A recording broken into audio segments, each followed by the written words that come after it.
தமிழ் நெஞ்சங்கள் அனைவருக்கும் வணக்கம். அண்ணன் சீமானிற்கு புகழாரம் சூட்டிய இயக்குனர் அமீர் அவர்கள்.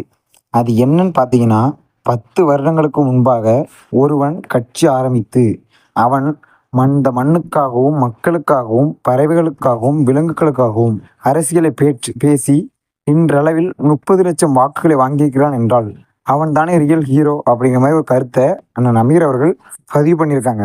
அந்த காணொலியை இதில் இணைச்சி விட்டுறேன். நீங்கள் பார்த்துட்டு வந்துங்க தமிழ் நெஞ்சங்களை. இந்த இடத்துல ஒரு 10 ஆண்டுகளுக்கு முன்ன வரைக்கும் சொல்லப்பட்டுக்கிட்டு இருந்தது ஹீரோக்கள் வந்து மாற்றத்தை ஏற்படுத்துவாங்கன்னு. நம்மளும் கூட அதில் நம்பிக்கைக்குரிய ஒரு ஆளாக தான் இருந்தோம். ஆனால் கடந்த 10 ஆண்டுகளில் தமிழகத்தில் வந்து தமிழ் தேசிய அரசியலை கொண்டு வந்து எல்லோருக்கும் தமிழ் தேசிய அரசியல் பற்றிய புரிதலையும், மண்ணையும் மலையையும் மரத்தையும் விலங்குகளையும் குருவிகளையும் காக்கை குருவிகளையும் பற்றி பேசி ஒரு மாற்றத்தை கொண்டு வந்தது அவர் தான். அப்போ அவர் ஹீரோவா? ஒரு ஒற்றை மனிதனாக தான் கிட்டத்தட்ட 30,00,000 வாக்குகளை பெற்றுக்கொண்டு வந்து மாற்றத்தை ஏற்படுத்தியிருக்கார். அந்த 30,00,000 வந்து அதிகாரத்தை பிடிக்கிற வாக்குகளாக இன்னும் மாறலையே தவிர அவர் மாற்றத்தை தொடங்கிட்டார் 10 வருஷத்துக்கு முன்னாடியே. ஸோ களத்தில் இனி போகிற காலகட்டத்தில் அவர் சொல்கிற மாற்றம் வருமா, ஹீரோக்கள் சொல்கிற மாற்றம் வருமானதை பொறுத்து தானே பார்க்க முடியும். தமிழ் நெஞ்சங்கள் அனைவரும் இந்த காணொலியை பார்த்துருப்பீங்க.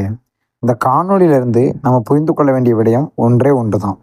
அது என்னன்னு பார்த்தீங்கன்னா, அண்ணன் சீமான் அவர்கள் அரசியலுக்கு வருவதற்கு முன்பாக, அதாவது நாம் தமிழர் கட்சி தொடங்குவதற்கு முன்பாக, தமிழ்நாட்டில் பறவைகளுக்கான அரசியல் யாரும் பேசலை, விலங்குகளுக்கான அரசியல் யாரும் பேசலை, மண்களுக்கோ மரங்களுக்கோ கனிம வளங்களுக்கோ இது யாருக்குமே இந்த அரசியல் என்னன்னே தெரியாது. தமிழ் தேசிய அரசியல் எல்லாம் என்னன்னே தெரியாது. அனைத்து தமிழ்நாட்டு மக்களும் தமிழ் மக்களும் திராவிட கட்சிகளால் திராவிடத்தில் தான் மூழ்கி போய் இருந்தாங்க. அதை தமிழ் உணர்ச்சியை மீட்டு எடுத்து கொண்டு வந்து தமிழ் மக்கள்கிட்ட தமிழ் உணர்ச்சியை மீண்டும் உருவாக்கிய இது வந்து அண்ணன் சீமான் தான். நாம் தமிழ் கட்சி தான்.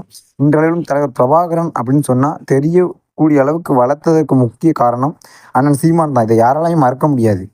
அப்போ அண்ணன் சீமான் தான் தமிழினத்திற்கான ரியல் ஹீரோ நம்ம சொல்ல முடியும். நீங்கள் ரஜினியை கொண்டாடுறீங்க ரியல் ஹீரோன்னு, கமலை கொண்டாடுறீங்க, எம்ஜிஆரை கொண்டாடுறீங்க, சிவாஜி கணேசரை கொண்டாடுறீங்க, பல நடிகர்கள் கொண்டாடுறீங்க.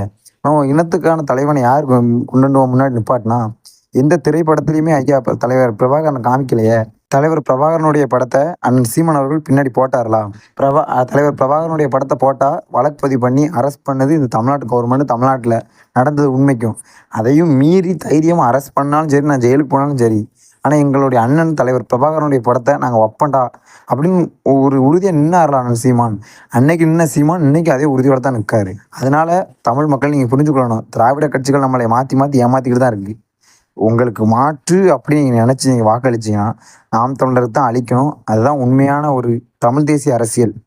தமிழை வளர்த்து எடுக்கணும்னா நீங்கள் முழுக்க நாம் தமிழர் கட்சிக்கு ஆதரவாருங்க.